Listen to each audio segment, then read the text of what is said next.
Hello, and welcome to the What's the Buzz podcast. My name is Hasina Taylor, your resident VP and educator, and I'm excited to be your host today in our series called Kids Can't Read. Here's what you can do. Today's episode, we are going to explore what is a learning disability and how it can impact a child's ability to read. We are going to explore what is a learning disability, how can a learning disability impact reading, what are the signs that a child may have a disability, and how can parents support a child with learning disability in reading at home and at school. The goal for this particular podcast is to foster a deeper understanding of learning disabilities and how they can impact your child, identify the signs of a learning disability, as well as providing strategies that you can use to help support your child at home. So, sit tight, and we are going to get started. So, let's explore what is a learning disability.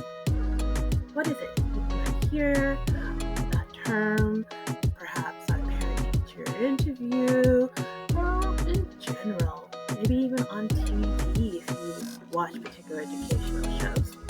And I believe that one way to understand learning disabilities is to think of them as differences in the way the brain processes information.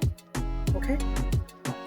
These differences can affect a child's ability to read, write, speak, and do math. Learning disabilities are not related to intelligence. Many children with learning disabilities are of average or above average intelligence, okay? However, because they process information differently, they may need extra support to succeed in school. So, how can a learning disability impact a child's reading or overall academics? Well, a learning disability can impact a child's reading abilities in a variety of ways. For example, a child with a learning disability may struggle with their phonemic awareness, the letter sounds, decoding information that they read or that they see. They might not be able to read fluently or understand the text or a question asked to them or that they read.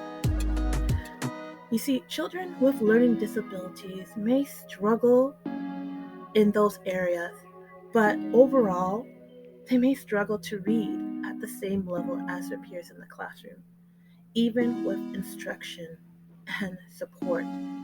And what happens is that they may fall behind in their academics, and they may start to internalize their failure and struggle with mental health issues in the future. So that is how learning disabilities, especially ones that aren't recognized, right, within a child, can impact the reading and their academics. Because if they're struggling, they're only getting the support that, let's just say, the general class might be getting. But it might not be enough to be able to meet them at their level, meet them where they need to be met. So it's really important that we learn and understand what a learning disability is, as well as how to recognize them, or should I say recognize the signs that a child might be struggling, or if a child might actually be impacted by a learning disability. So, what are the signs that a child may have a learning disability? Now, truth be told, it can be difficult to identify if a child has a learning disability, as there are many different types of learning disabilities, and each child may present differently. However, I was able to put together a small list of some signs that you can look for that may indicate that your child or the child under your care may be demonstrating some signs of learning disability. So the first one, And I want to say this is more for children in grade 1 to grade 4, not kindergarten. And the reason why the reason why I exclude kindergarten is because the baby's bodies are just developing. They're just learning about routines, letter sounds, and patterns. And so their brains are still developing, like all children, but their brains are just at the beginning. So for this, that is the reason why I said I would prefer us to focus more with the children in grade 1 to 4 and exclude kindergarten just for this area. Thanks. So, what are some signs that may indicate that a child has a learning disability? Well, a child may have difficulty with reading, writing, or math activities. They may struggle with organization and time management. They have trouble following simple instructions or remembering information. They have difficulty with their fine motor skills, such as writing or tying their shoelaces. They have trouble with their social skills and making new friends. They have a lack of interest in school or avoiding schoolwork, chores, or any task asked of them. And last but not least, they may have low self-esteem or have negative self-talk.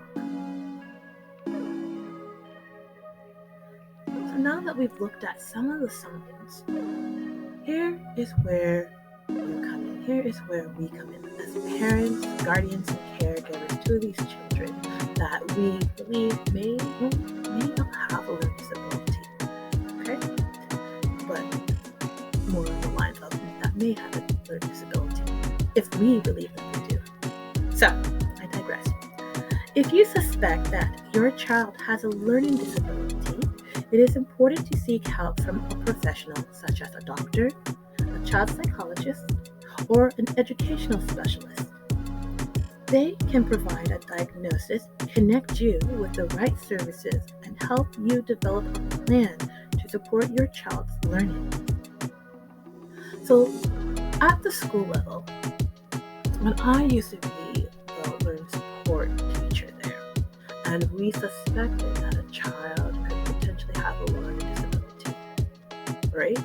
What we would do, the teacher would bring that to my attention, and then I would connect with the parent alongside the teacher to arrange a meeting so that we can talk about the different types of supports as well as our observations of the child, right? We talk about the observation. What are we noticing with them academically, and what we can do to try to support them so that they can thrive and succeed. And this would happen throughout the year. We'd probably get together for 2 meetings, and if we have not seen any improvement, we would then move on to the next level of support where we would get the child tested to see whether or not they have a learning disability. And you see, parents, you all have that ability to connect with the school to try to get additional supports for your child. If you believe that your child is struggling with a learning disability or you feel like they need extra support, bring that concern to your teacher. Have that meeting and talk about what type of supports you can do for your child.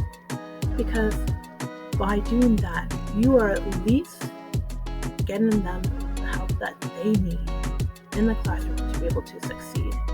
And if the problem is larger than initial supports in place, right? Or larger than initial supports in place can handle, then by reaching out to the professionals, right? And by professionals, I mean like your psychologist or your doctor. They can help tailor a plan that your school has to implement to provide your child with the support they need in order for them to thrive and succeed in the school until they graduate. And this plan may also follow them all the way up to the end of high school too. So, if you suspect that your child may have a learning disability, again, bring it up to your teacher. Talk to them about your concerns, collaborate with them to figure out how you can support or how they can support your child at school. And then if you guys need more support, move on to the next level and see if you can get your child tested and have a special education plan. Where I'm from, we call them individual education plan, created to provide your child with that consistent support in the classroom. Otherwise, here are some tips to support your child with a learning disability that you can do at home to make their learning experience, more relaxed and more accommodating for them at their level. So the first one is be patient and understanding of them. Okay? Be patient with them.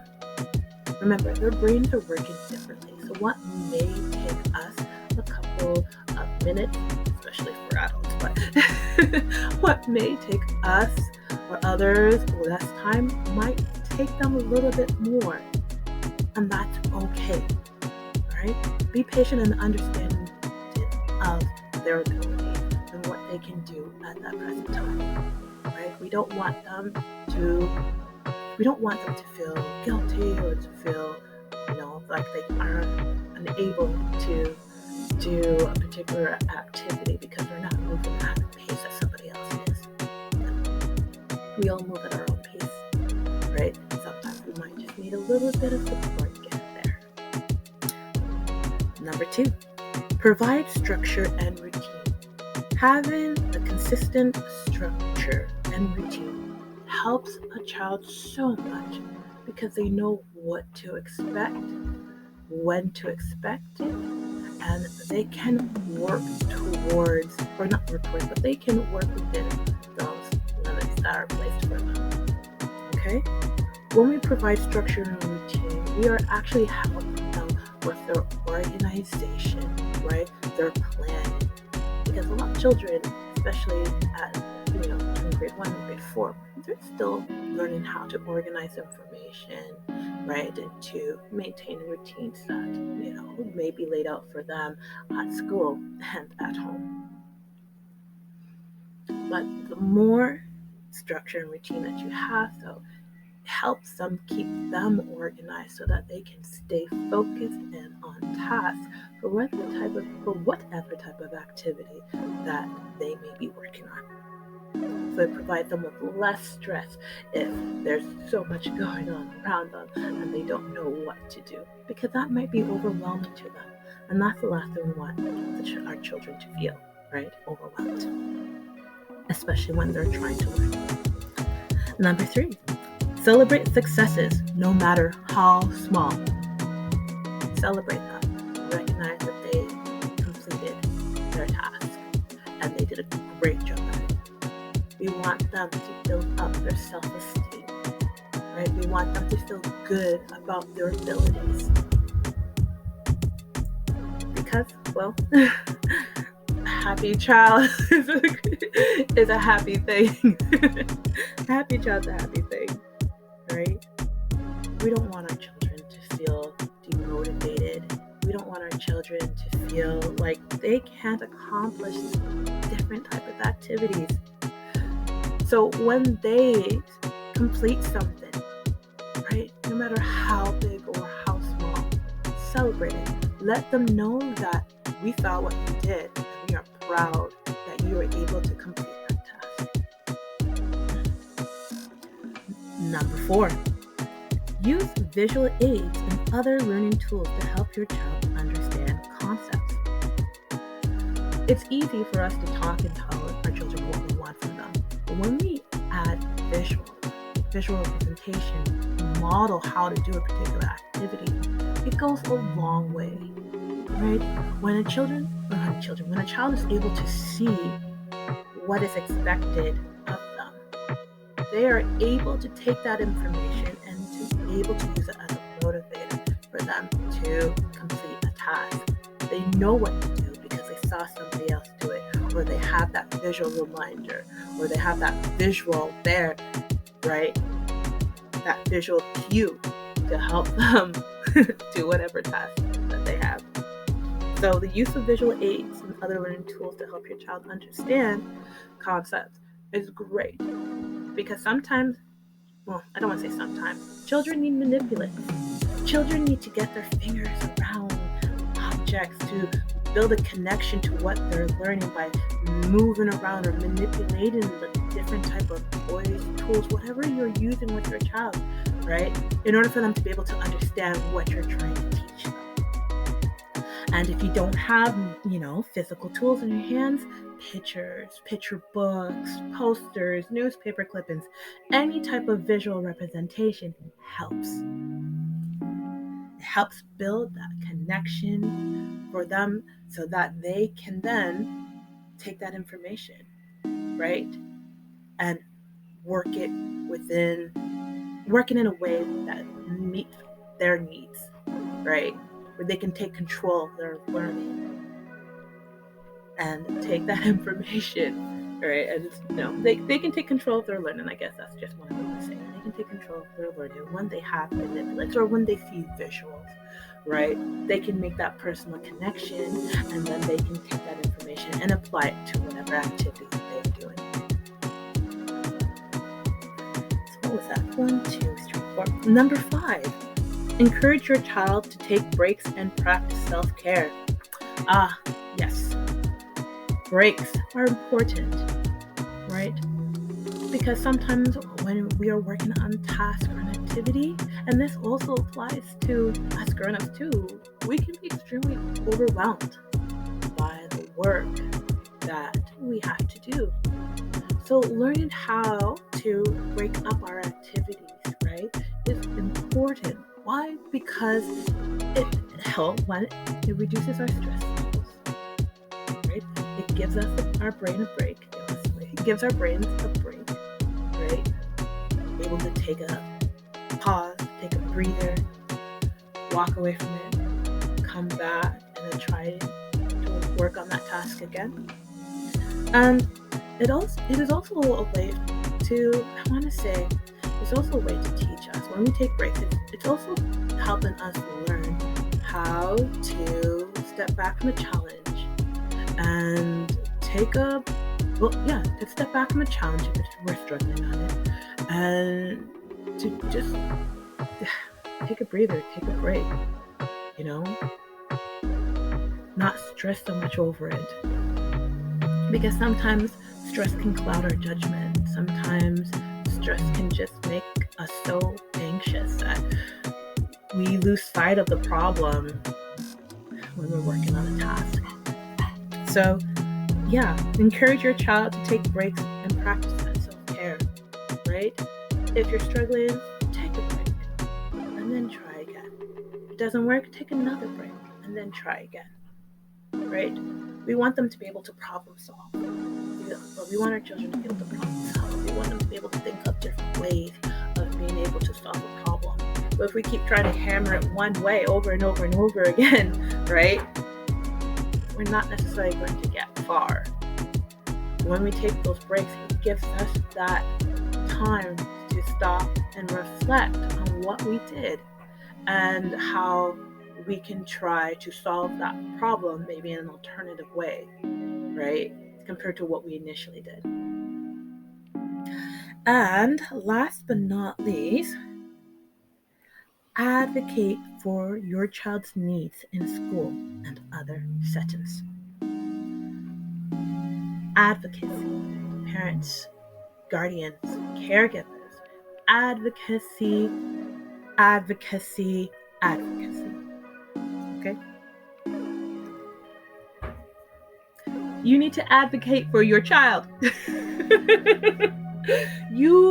If you feel like there is a problem with your child's learning, talk to your teacher, talk to a doctor, talk to a specialist. Okay? You are your child's superhero.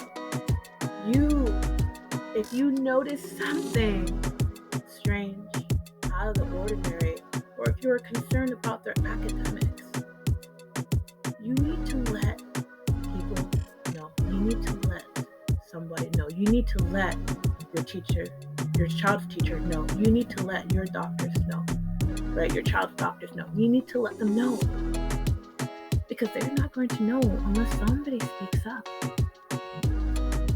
And don't get me wrong, teachers will probably let you know whether or not your child is doing well or not in the school setting. But if there is a bigger problem, it might be overlooked because of all the different needs in the classroom. And if you recognize that problem and you feel like more can be done to support your child, you should go and you should communicate that to the teacher along the lines of, well, collaboration, right? Not incriminating. Don't go to a teacher and be like, you know what, this is what I think is going on with my child, and I want you to do something about it. Don't do that. Because like any other human being spoken to like that, it'll just turn them off, right? They will do their best, but probably the bare minimum. Rather, when you want to bring up a concern you have with a teacher, if you want to bring up a concern you have about your child to their teacher, approach it along the lines of, this is what I've noticed my child's doing at home. Have you noticed this in the classroom?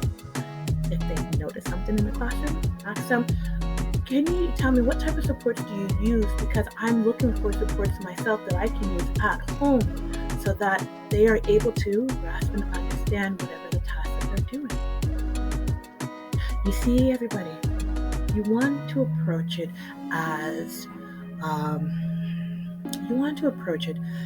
two individuals working towards the same goal, right? Getting your child some help, right? You got to be cordial while you talk to your educator, or not your educator. You got to be cordial when you talk to the teacher, right? And you guys got to work together as a team to be able to support your child. If you want the best response, I guess that's what I'm trying to say. Be cordial, be professional, but at the same time, do note that this is a collaborative effort, right? It's not just the teacher's responsibility to be able to provide all the support in the world for your child, right? You have to do the work too. But you do have to advocate for your child's behalf to get that support, because sometimes, like there are good people in this world, there are also bad ones, and there can also be good and bad teachers too. So again, if you feel like if you feel like your child needs supports in the classroom, advocate for them. Talk to the teacher. Get together a plan that can be put in place to support them at school, right? Connect them to the doctor, psychologist, whomever, so that they can identify what is going on with your child and how you can better support them,